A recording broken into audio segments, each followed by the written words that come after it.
Hey, what's up, everybody? It's Frick again, and today I am building a new PC, and I thought I would just show you what parts I decided to go with, and kind of explain why I picked them. Maybe give some prices. I haven't built a PC in a couple years, so I thought it was time. A couple things that made me want to do it. First of all, my last PC, which was pretty good in its own right, I just got an Oculus Rift. And even though I just put the brand new GTX 1080 in it, it didn't. It told me I was still missing some requirements. That my processor was not fast enough.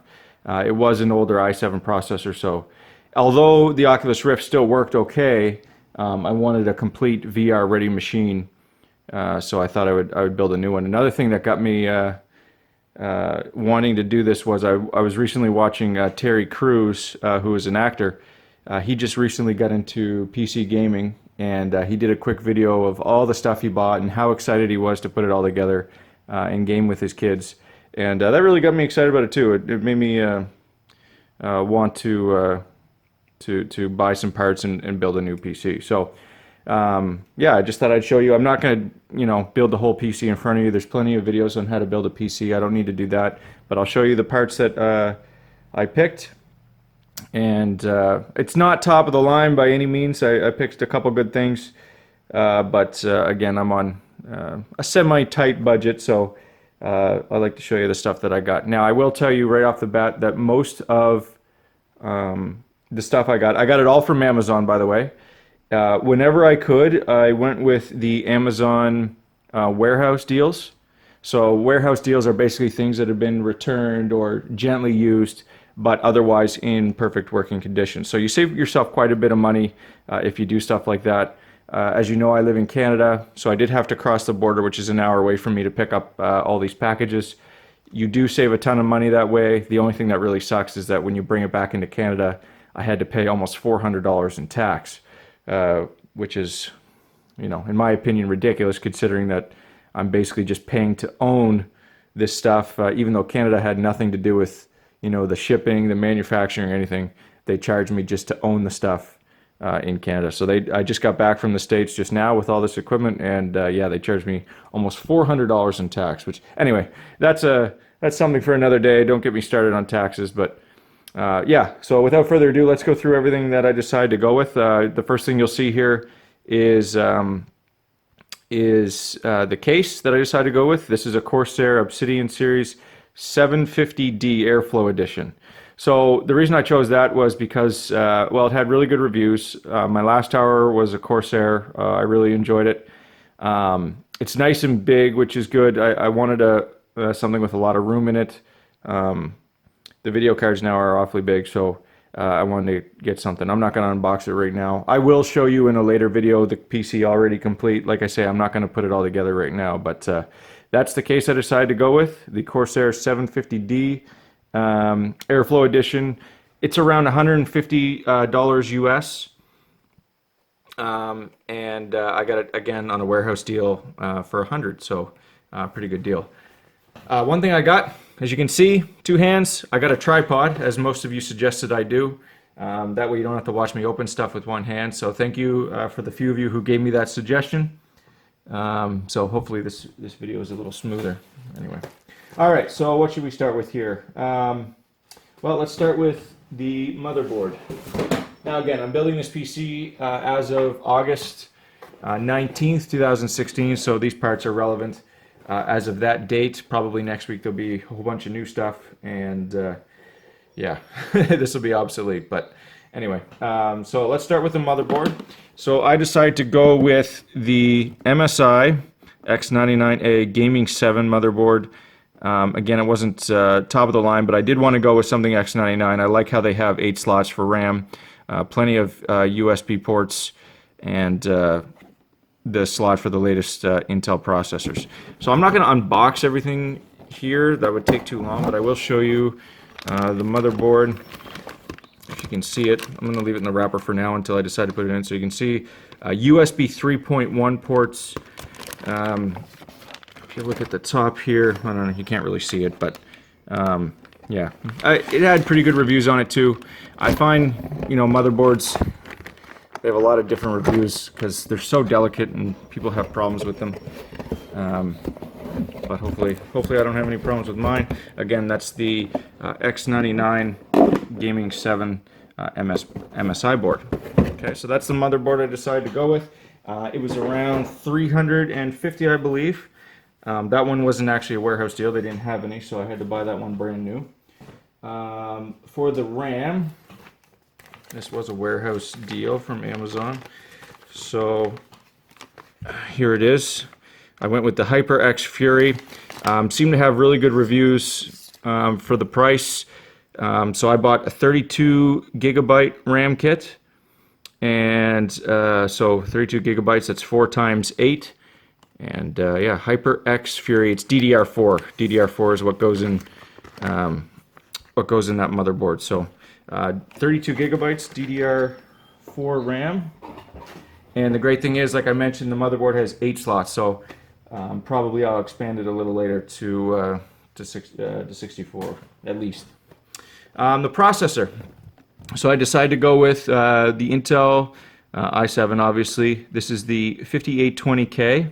It's a 2011 LGA slot. And just the processor, because I got a cooling system, which you'll see later. This is a 6-core processor, 3.3 gigahertz, I believe. I can't remember. It doesn't say it on there, does it? No, I'm not seeing it.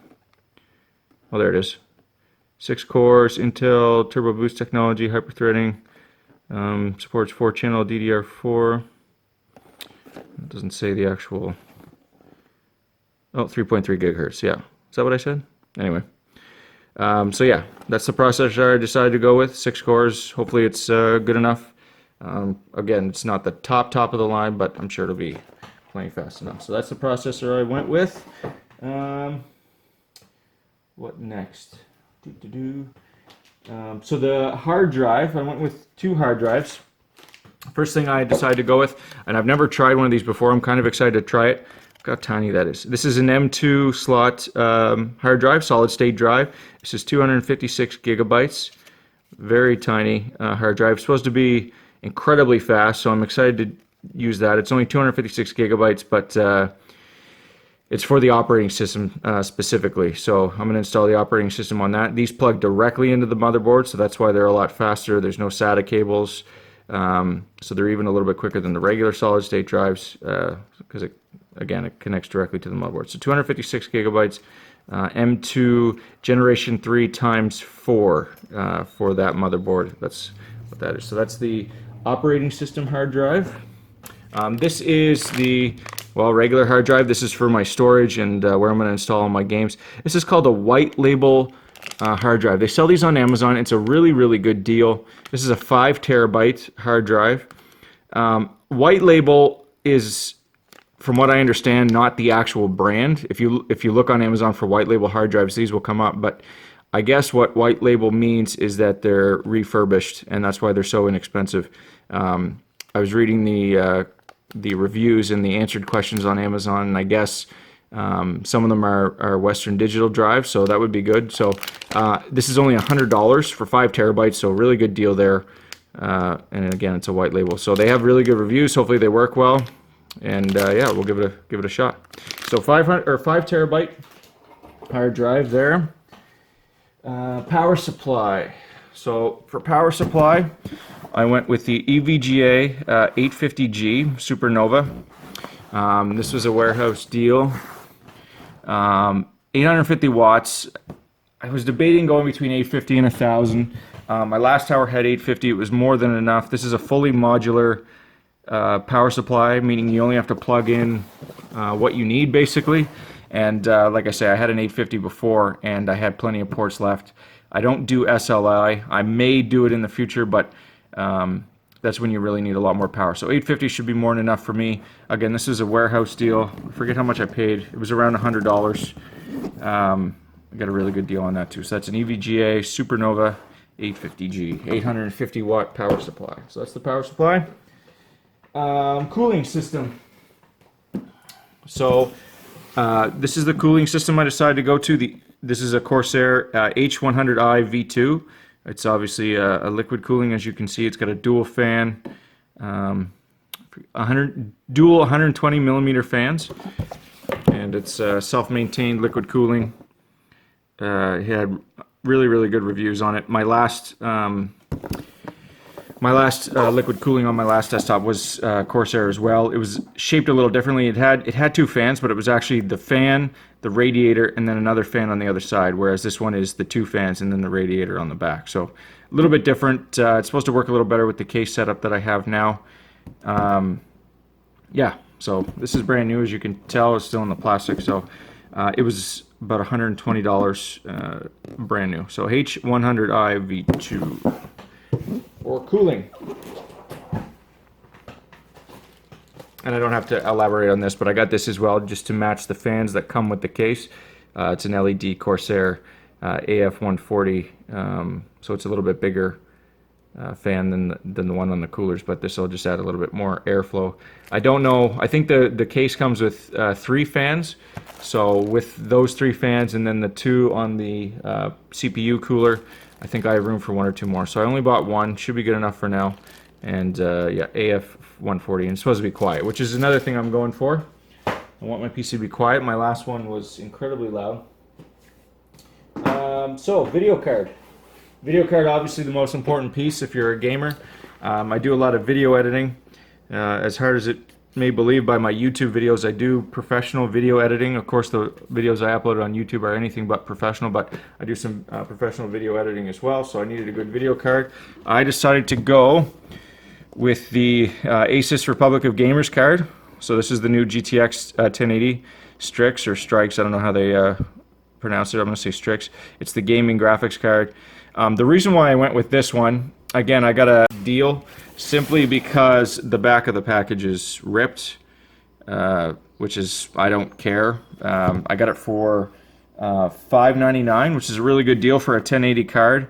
The other thing I like about it is that it has VR-friendly HDMI ports. So the Founders Edition GTX 1080 that I had in my last PC, like I say, I have an Oculus, and I had to buy a converter because my monitor was hooked up by HDMI. I needed to buy a DisplayPort to HDMI converter to go into the Oculus, because the Oculus is HDMI as well. So I like how this has 2 HDMI ports, 2 display ports, and a DVI port.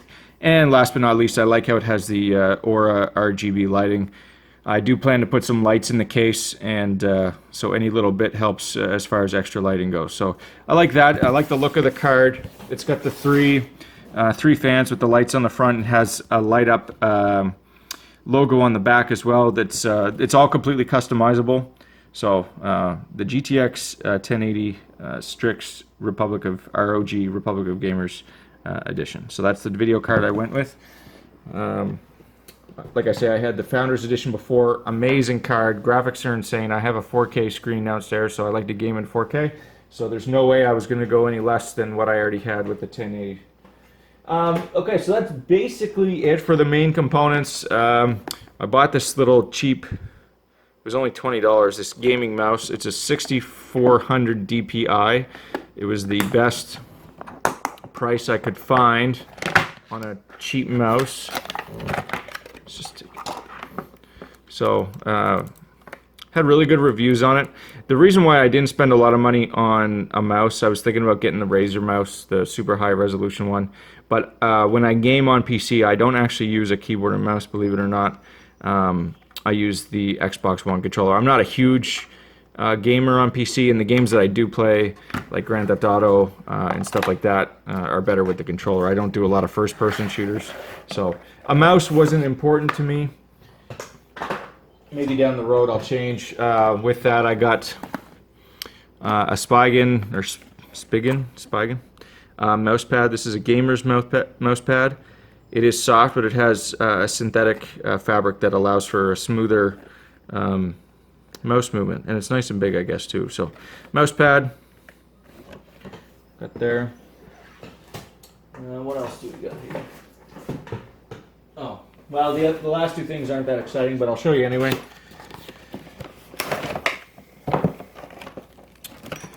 Because I do a lot of video editing, I wanted a built-in memory card reader, which the case does not have. So I bought this guy. Let me take the plastic off, maybe.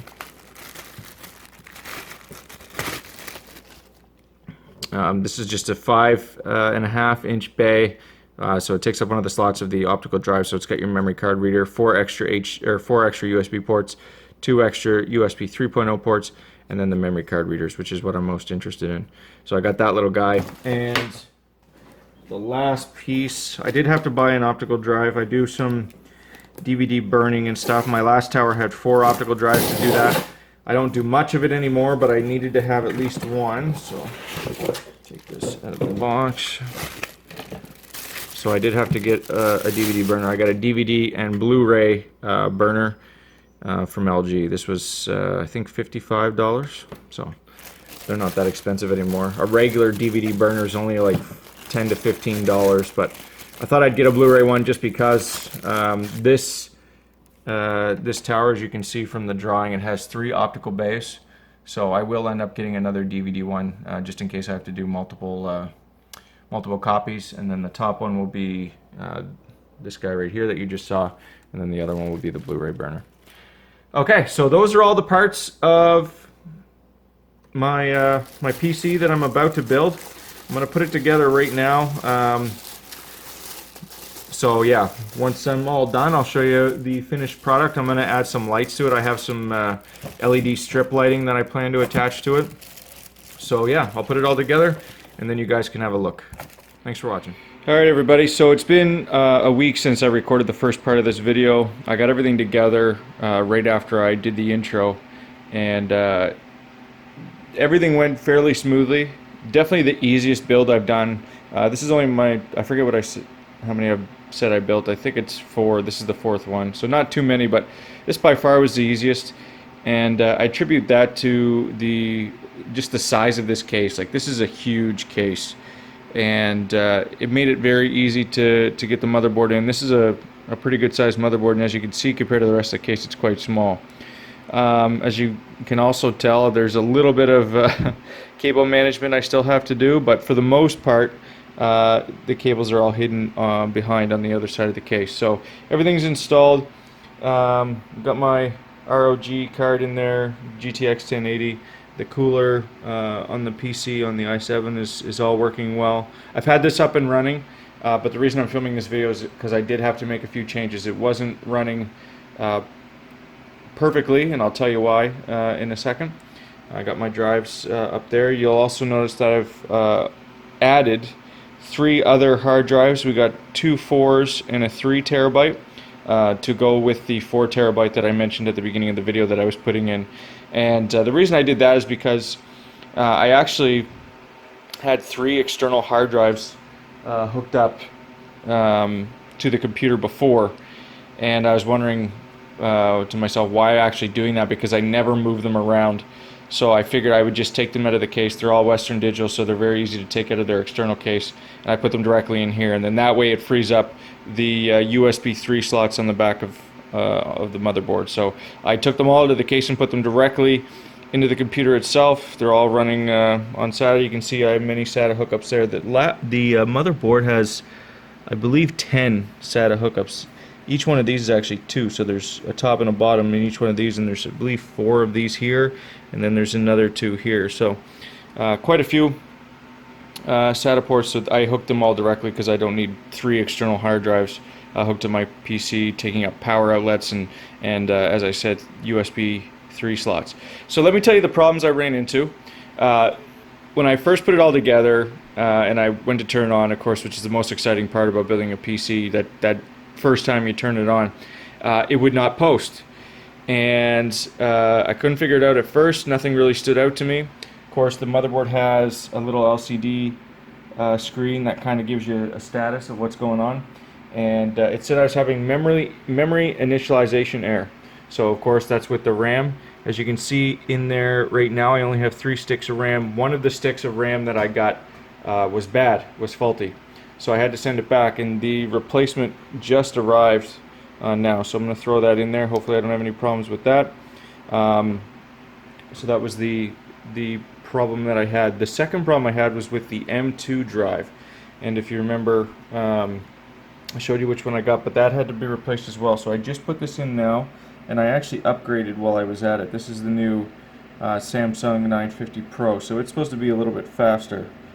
I thought since I had to get it replaced, I may as well upgrade at the same time. So hopefully I don't have any issues with that.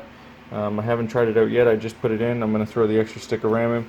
And I also bought a solid state drive, like a regular solid state drive. This is a 480 gigabyte. It's another warehouse deal that I got. I think I paid $105 US for that. So pretty good deal on that one. And like I said, I'm going to put the RAM in. So just thought I'd give you some updates of how the last week has gone. And yeah, I'm going to put these pieces in, and we'll take it from there. Hopefully we'll be all up and running. Alright guys, so it's all done now, and the PC is all built. It is sitting underneath my desk. As you can see, it's an absolute monster. Just barely fits under my desk. I don't have a very elaborate computer desk, but barely fits under there. As you can see, the lighting is now turned on. It's RGB strip lighting. It just kind of goes through. There's a lot of different settings I could put it on right now. I just have it sort of fading through all the colors. And if you can kind of tell, the GPU has its own RGB lighting system that it's also doing the same thing. They're not in sync, but still looks pretty cool nonetheless. So everything is together. I can't think of any other changes. It's been about 4 or 5 days since I recorded the the second part of this video. So I can't think of any other changes. I got all the hard drives working. As you can see, I have 4 SATA hard drives built in there. We have a 5 terabyte, 2 4 terabytes, and a 3 terabyte used for a whole bunch of different things, storage. As you can see, the liquid cooler is hooked up there. You can see the fans. We have another Corsair RGB. Well, it's not RGB fan. It's just a purple fan. I don't know if you can hear it, but the computer is incredibly silent compared to my last build. You can barely hear it at all. So everything's running really well that way. So yeah, like I say, it was a pleasure to build this machine. It's an excellent machine. Everything is running good here. I have it hooked up to my 43-inch 4K monitor. And it runs incredibly smooth. Everything is really good. I added a Logitech G29 to the mix as well. Nice little steering wheel for some racing games. I haven't really got into that. I'm pretty pumped for the new Forza Horizon, which is going to be released on Windows coming up at the end of this month. So that's exciting. I also have it wired. So if we go over here, I also have a 65-inch LG 4K that it's hooked up to, so I can game if I want to sort of just relax and lay down on my leather couch and game with the controller. I can do that as well. So that's why I have it hooked up to a 65-inch there. Or if I wanted to, I can also hook it up to the 145-inch projector if I want to. My projector is only 1080 though, so I like to do gaming in 4K. It looks absolutely beautiful. So I have my 65 4K and my 43-inch 4K that I'm using mostly for PC gaming right now. But hopefully you enjoyed this video of my latest PC build. Like I say, I really enjoyed making it. Hopefully it'll be a little future-proof. I have plenty of room to expand in this thing if I wanted to add another graphics card. But it was really fun, so hopefully you enjoyed. If you have any questions, let me know. Maybe some suggestions, that'd be great too. Have a good day, guys.